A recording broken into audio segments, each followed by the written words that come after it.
Ini kisah saat Sarwo Edi jengkel dengan Bung Karno yang menganggap biasa pembunuhan para jenderal.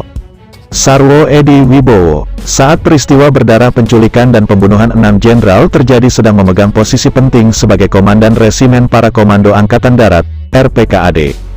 RPKAD adalah satuan pasukan elit di tubuh Angkatan Darat yang sekarang bernama Kopassus.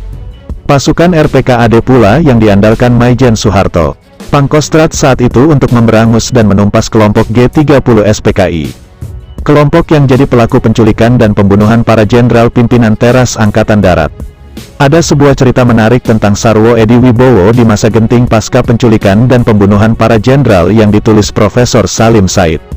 Dalam bukunya, Menyaksikan 30 tahun Pemerintahan Otoriter Soeharto.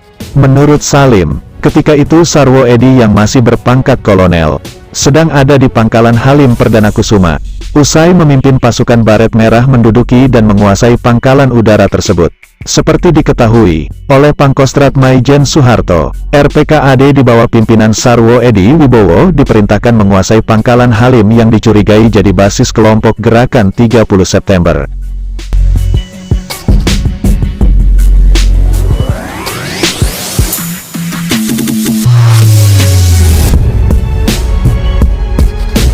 Setelah Halim dikuasai, Sarwo Edi ada di markas operasi Auri di Halim.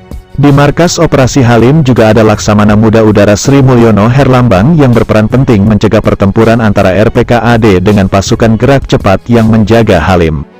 Rencananya, setelah menduduki Halim, Sarwo Edi akan melapor ke Maijen Soeharto.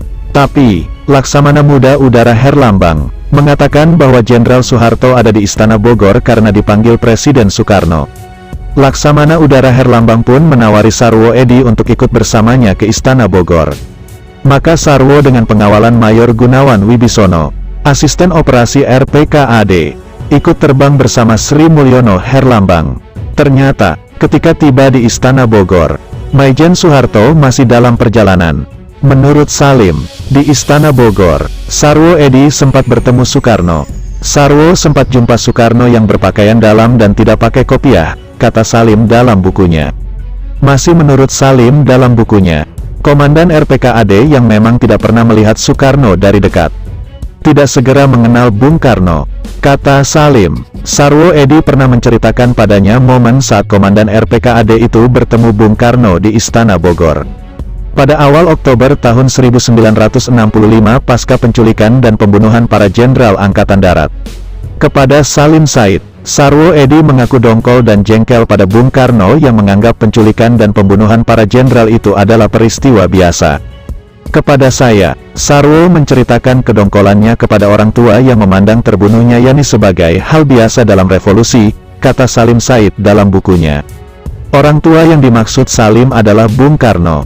Orang dibunuh kok, soal biasa, begitu kata Sarwo Edi saat menumpahkan kekesalannya pada Bung Karno yang menganggap penculikan dan pembunuhan para jenderal itu hal yang biasa.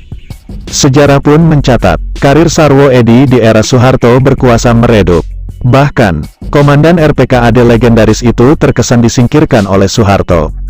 Menurut Salim, penyingkiran Sarwo Edi dari lingkaran kekuasaan, mungkin karena Soeharto menganggap Sarwo Edi adalah orangnya Ahmad Yani. Seperti diketahui, Sarwo Edi mempunyai kedekatan tersendiri dengan Ahmad Yani, Panglima Angkatan Darat yang jadi korban penculikan pada dini hari tanggal 1 Oktober tahun 1965.